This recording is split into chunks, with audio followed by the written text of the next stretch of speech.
Et louons le Seigneur. Et louons le Seigneur. Emmanuel. Bonjour Église. Bonjour et soyez vainqueurs aujourd'hui. Soyez vainqueurs demain. Et soyez vainqueurs à jamais. Élevons nos mains et applaudissons le Seigneur.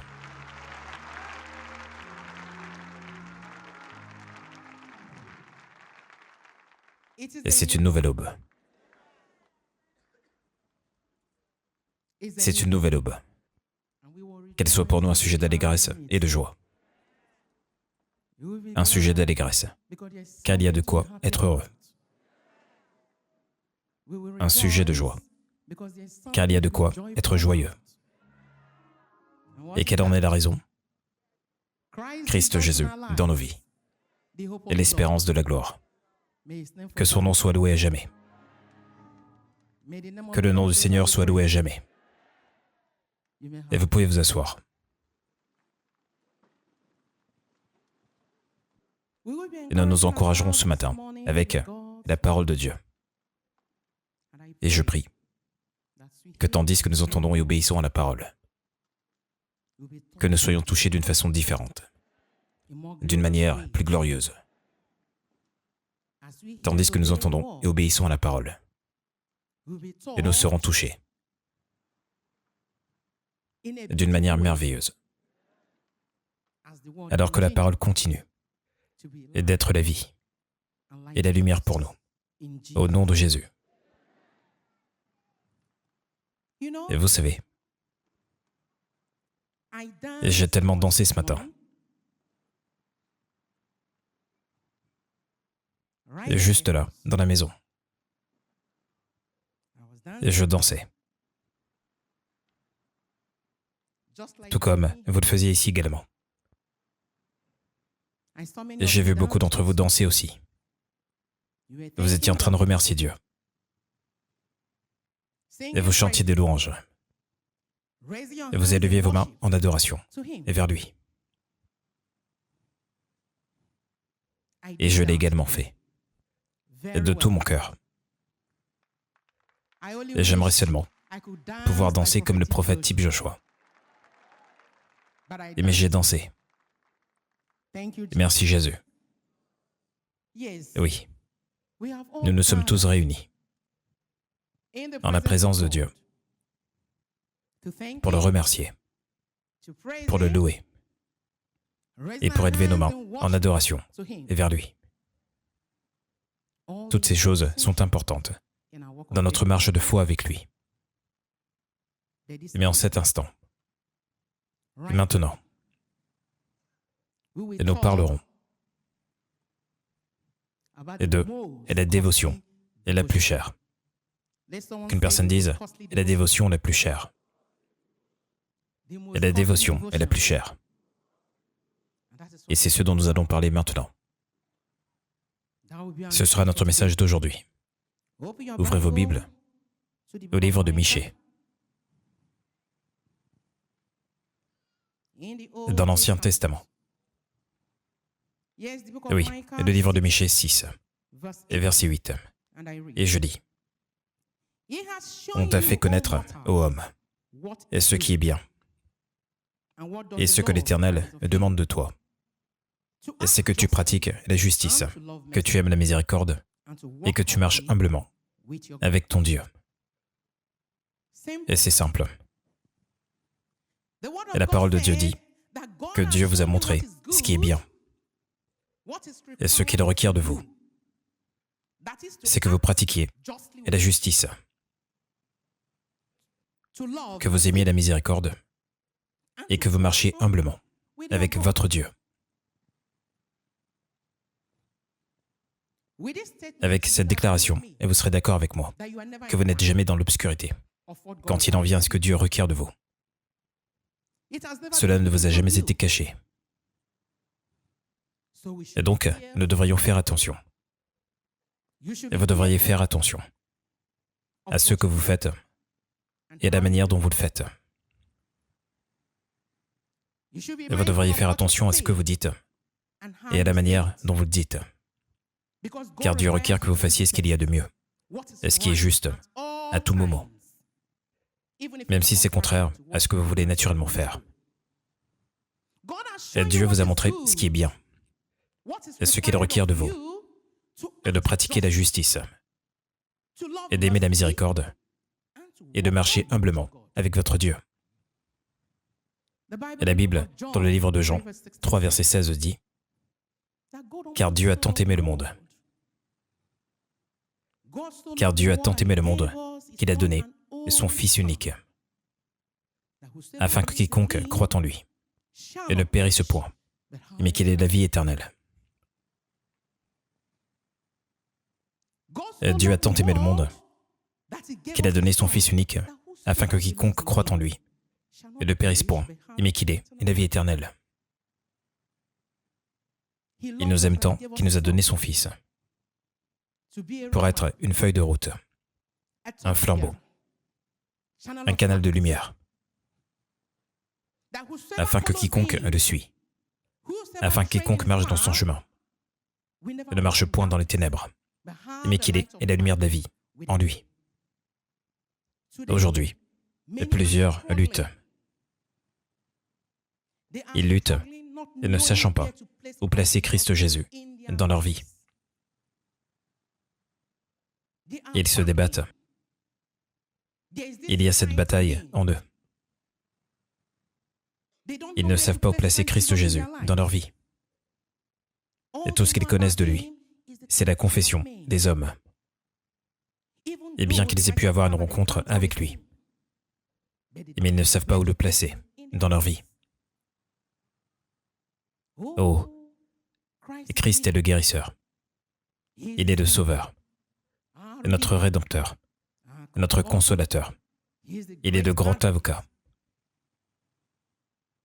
Il ne s'agit là que de la confession des hommes. Ils se débattent toujours, ils luttent, ils ne savent pas où le placer.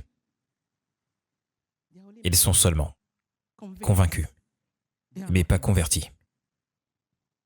Et donc, qui est le Christ pour vous? Et demandez à votre voisin, dites, qui est le Christ pour vous? Et demandez à une autre personne à vos côtés, dites, qui est le Christ pour vous? Et demandez aux téléspectateurs, dites, qui est le Christ pour vous? Et vous savez, notre Seigneur et Sauveur Jésus-Christ a posé cette question. Il a demandé à ceux qui le suivaient, à ses disciples.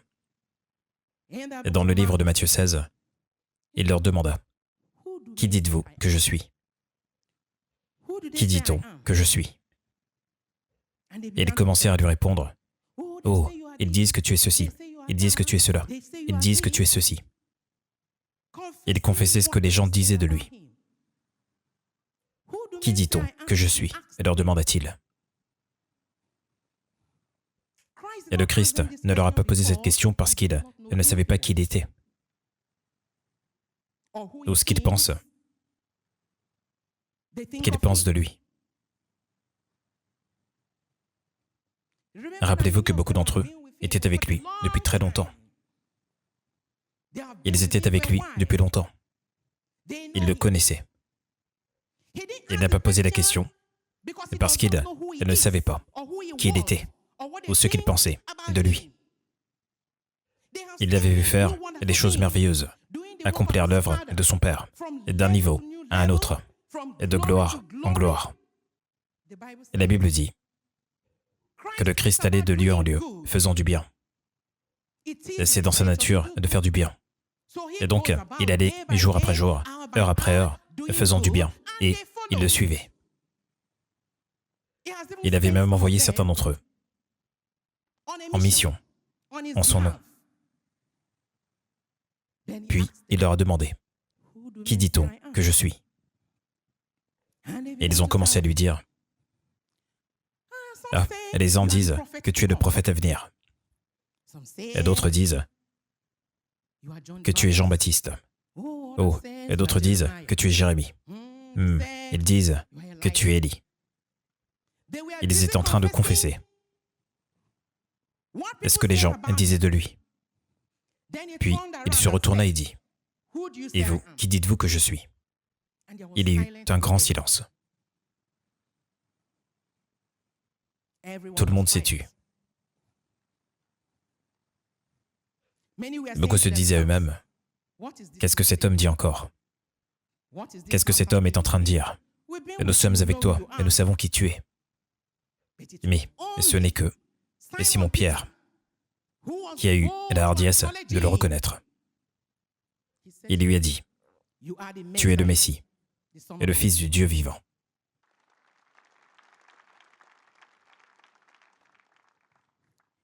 Tu es le Messie et le Fils du Dieu vivant. Et Jésus-Christ a reconnu cette confession en bénissant immensément Simon-Pierre. Il l'a béni du cœur et lui a dit, ce ne sont pas la chair et le sang qui t'ont révélé cela, ce qu'ils confessent à mon sujet, mais cela t'a été révélé par mon Père qui est dans les cieux.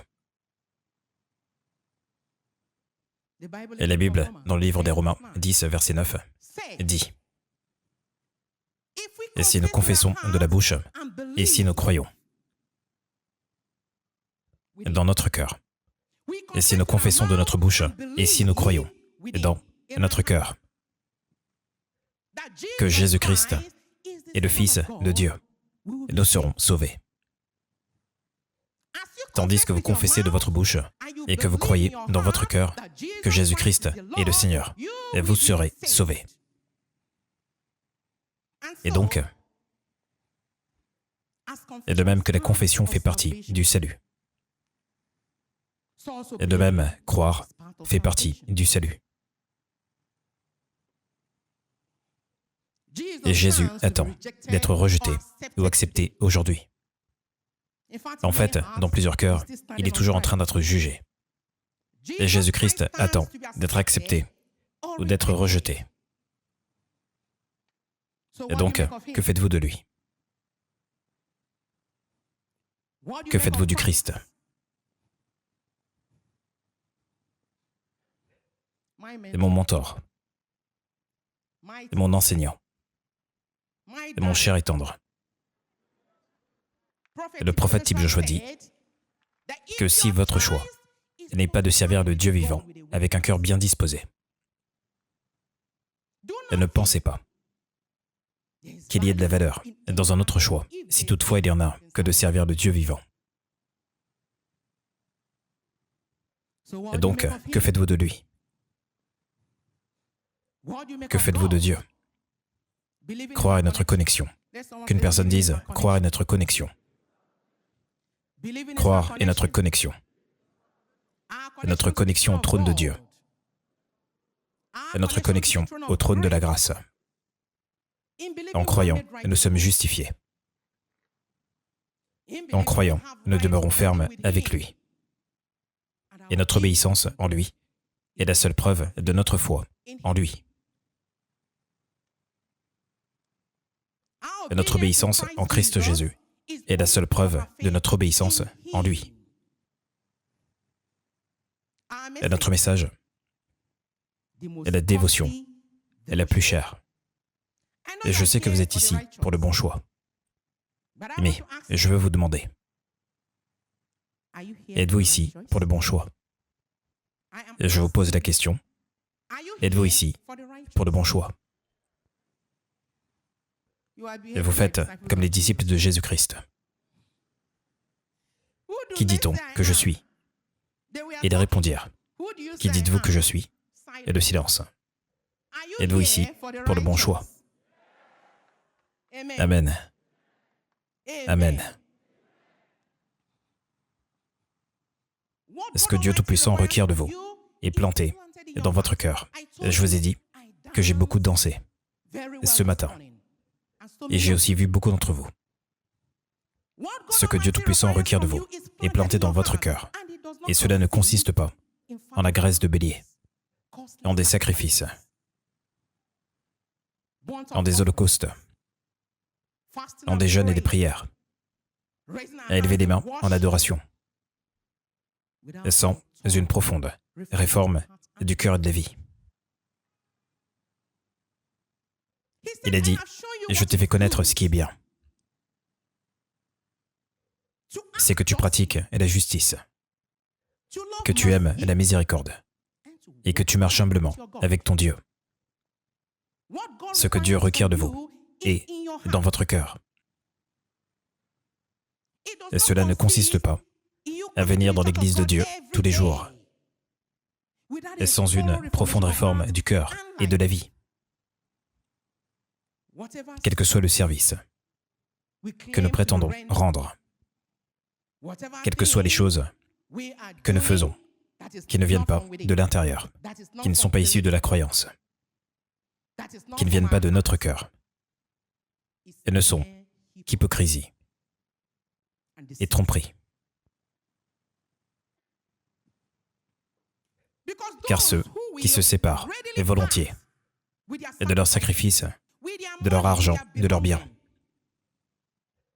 et ne seront pas persuadés de se séparer de leurs péchés. Car il est plus facile pour nous de nous séparer de nos effets personnels, de nos biens, de nos voitures, de notre argent, que de nous séparer du péché. Et je voudrais que nous ouvrions la Bible au livre de 1 Samuel. 1 Samuel chapitre 15, et versets 22 et 23. Et je lis. Et Samuel dit, « Et l'Éternel trouve-t-il du plaisir dans les holocaustes et les sacrifices, comme dans l'obéissance à la voix de l'Éternel? Et voici, l'obéissance vaut mieux que les sacrifices, et l'observation de sa parole vaut mieux que la graisse des béliers. Car la désobéissance est aussi coupable que la divination, et la résistance ne l'est pas moins que l'idolâtrie et les téraphins. Puisque tu as rejeté la parole de l'Éternel, il te rejette aussi comme roi. » Et nous avons ici un prophète qui parle à un roi. Quelle joie en retires-tu? Quel avantage, quel bénéfice en retires-tu de désobéir à Dieu et de continuer à offrir des sacrifices de nourriture et de graisse de bélier? Il est dit que cela devrait te rapporter, et cela devrait être bénéfique pour toi, d'obéir au commandement de Dieu, d'obéir à la loi de Dieu. Mais à cause de ta désobéissance, de ta rébellion, il parlait au roi Saül. Ta désobéissance devant Dieu est aussi coupable que la sorcellerie. Et ta résistance, ton orgueil, est aussi coupable que l'idolâtrie. Et les gens méchants, ils montrent l'extérieur pour que les gens le voient. Et les formes extérieures de la religion.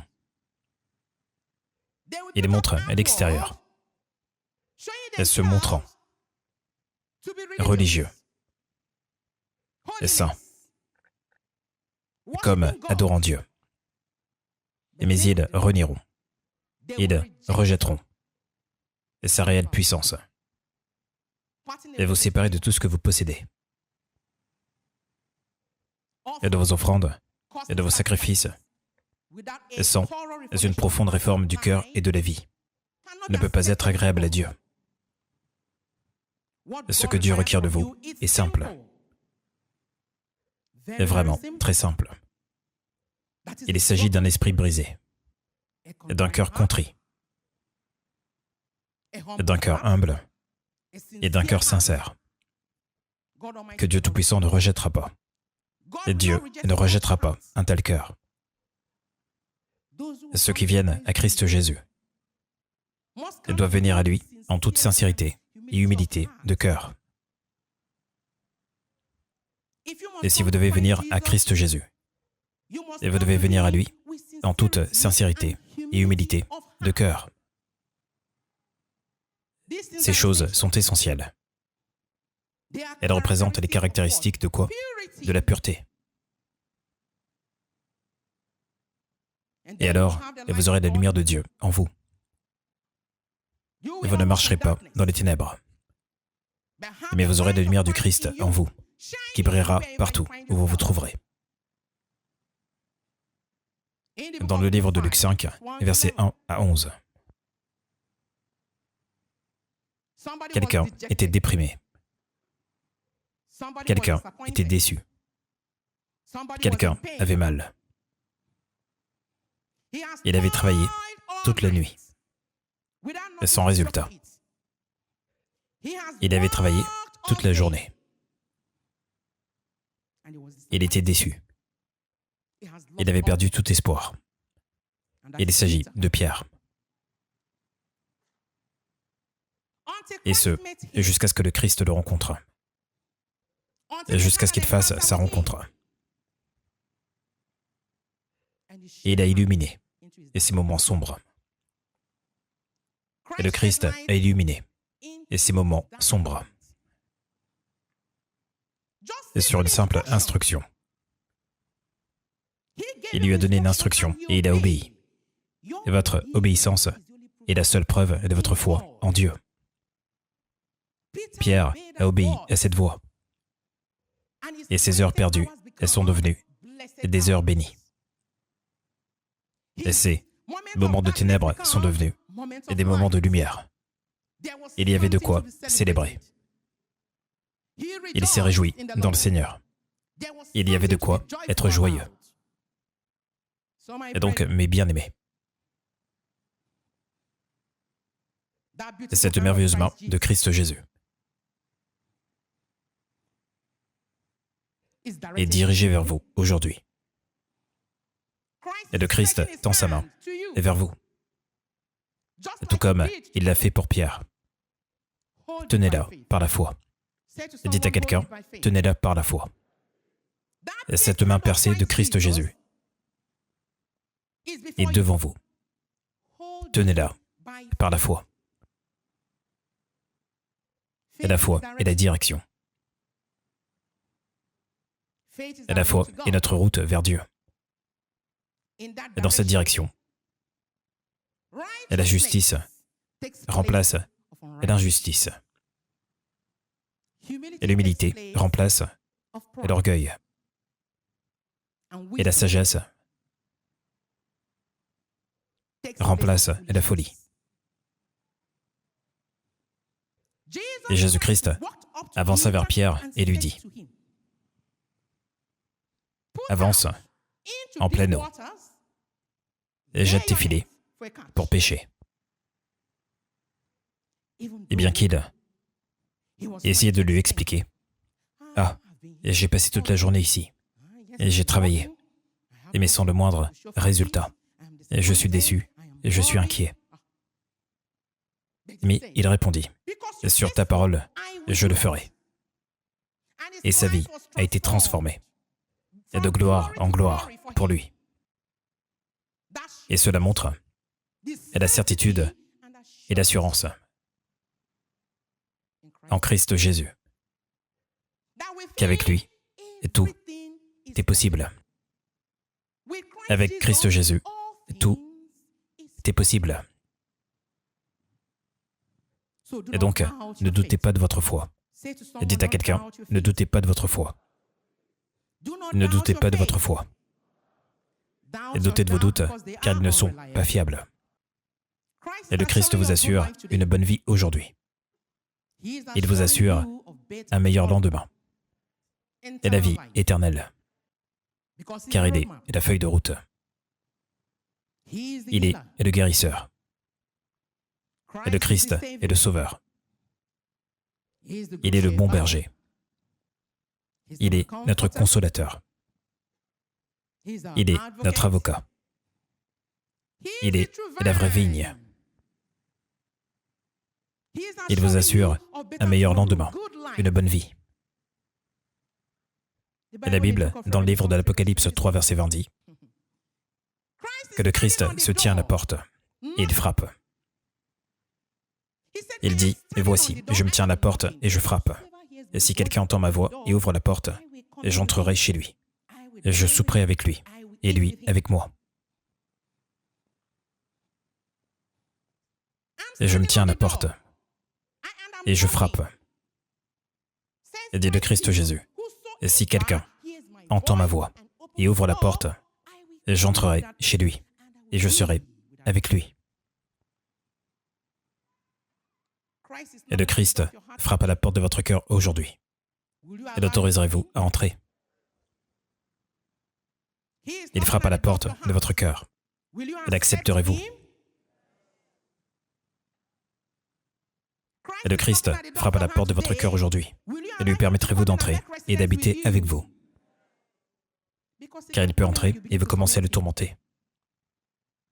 Et c'est lorsque vous avez fait cela, et lorsque vous lui permettez d'habiter en vous, que vous pouvez dire hardiment, « Je marche avec le Seigneur et je ne crains aucun mal. »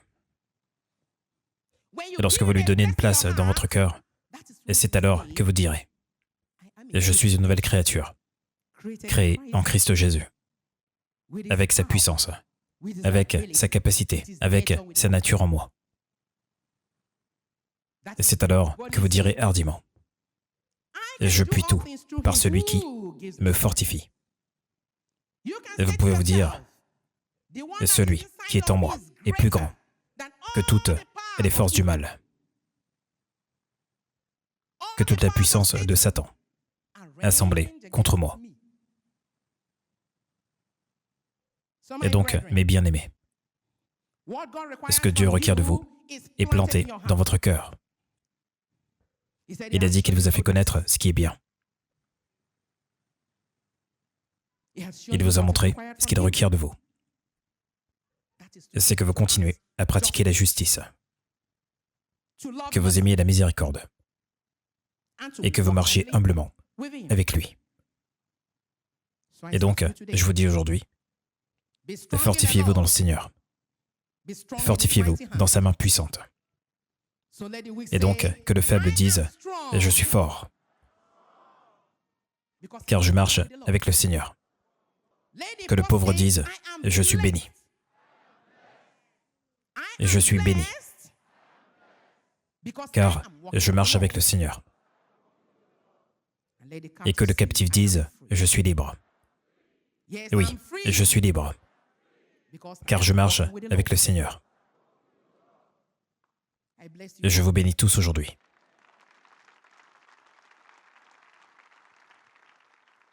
Je vous laisse ici dans la foi. Et j'espère vous retrouver dans la foi. Au nom de Jésus-Christ. Merci Seigneur.